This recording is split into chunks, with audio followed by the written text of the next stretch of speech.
I'm Steve Marshall, artist and pastor on staff at Willowbrook United Methodist Church.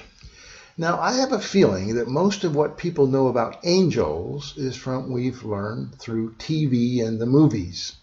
For instance, we've learned that every time a bell rings, an angel gets its wings. Angels often show up to help people in need, whether it's helping a preacher rediscover his faith or help a baseball team win the pennant. Of course, what the media portrays about angels is hardly gospel. And even though angels have seen a resurgence of popularity in our culture, angels have been with us for thousands of years. Angels, these messengers of God, are mentioned in the Bible 296 times, from the angel that guards the entrance to the Garden of Eden to the angels in the book of Revelation. Angels are always shown to facilitate that special spiritual connection between humankind and God. Let's look at a few people who were touched by an angel and whose lives were changed forever. Zechariah was a priest, and like Abraham and Sarah, both he and his wife Elizabeth were both very old and childless. The Bible tells us that they were both righteous before God, blameless, and obedient. Now it came to pass that Zechariah was chosen for the privilege of offering sacrifices in the temple. Now this was a huge honor, one that a priest might receive only a few times in their lifetime. While Zechariah was in the temple, an angel appeared to him and said, "Do not be afraid, Zechariah, for your prayer is heard, and your wife Elizabeth will bear a son, and you shall name him John," meaning God is gracious. "He will be great in the sight of the Lord, causing many in Israel to turn to the Lord their God." But Zechariah, like Abraham before him, is incredulous and demands some proof that this promise will be fulfilled. Well, the angel Gabriel states that the promise will be fulfilled, and as punishment for his unbelief, Zechariah will not be able to speak until the birth of his son takes place.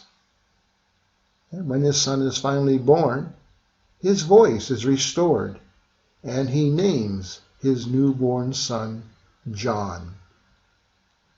Well, the angel Gabriel makes another appearance, this time to a young teenage girl named Mary.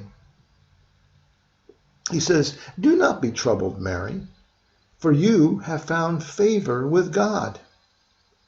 Mary was to be blessed by becoming the mother of Jesus, the Messiah, the Son of God.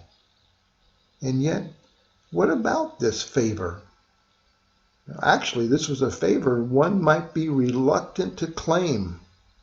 This favor that would lead her to become pregnant and overcome on a difficult journey to a small town, and upon arriving there to find that she is in labor with no room for her and her baby in the inn. He must instead be born in a stable and cradled in a manger filled with straw. Perhaps she did not feel especially favored as she endured the agony of childbirth in conditions as harsh as any woman had ever faced. And after Bethlehem, what followed? A harrowing flight to Egypt to escape a ruthless king, and then a return to Nazareth and years of humble poverty as she worked to raise her family. And then realizing that her son must leave her and undertake a dangerous mission, to be arrested, led to a rocky hilltop amidst a jeering crowd, and there hung upon a cross. That was the life she was to know as one favored by God. If Mary was expecting unbroken happiness and an easy life, she did not get it. If this was what she expected from the angel's announcement, then she would have been deeply disappointed. But she knew the truth lay far deeper. That's how we think, that the sign of God's favor lies in a life of ease, of prosperity and pleasure. Some of these may come from God's hand, but that is not the extent of his blessings. Sometimes we find that God's supreme favor is revealed in circumstances that are difficult and dangerous. But by confronting them, we come to know completely and fully the strengthening presence and power of God. We can look at Mary's experience with the angel as having 4 stages. First, there is the awe of suddenly coming face to face with the divine. When that moment comes, when the divine purpose breaks in upon our human consciousness, it can be overwhelming to suddenly see the magnitude of the opportunities now open to us, which had previously seemed so small. The second stage is confusion and uncertainty.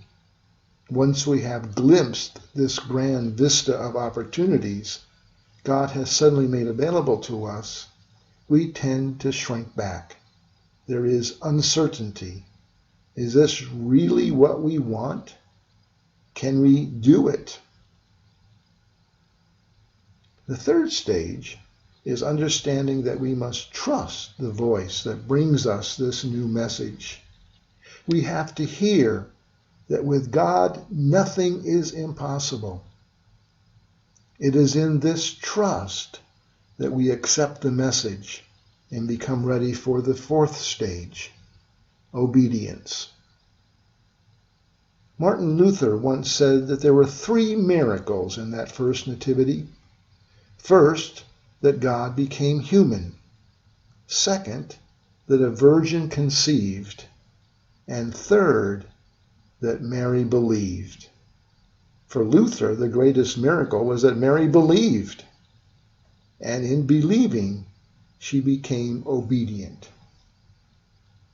Purely and humbly, Mary put herself in God's hands. "Let it be to me according to your word," was her answer to the angel. And that is the only response we can make. When God calls us to some great commitment, the one supreme requirement is that we answer that call by giving ourselves over to God in complete obedience, trusting in God's wisdom and power, to be willing to obey. That is the door that opens all the possibilities of God in our lives. It's scary, but it is what brings God's favor.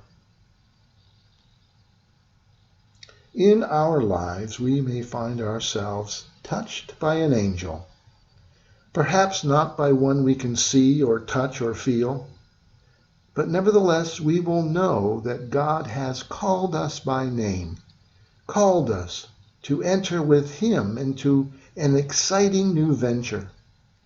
It may make us afraid. It may overwhelm us. But if we respond in trust and obedience, we will find that we too have been favored by God. All we need say is, "Let it be to me according to your word." Merry Christmas and Amen.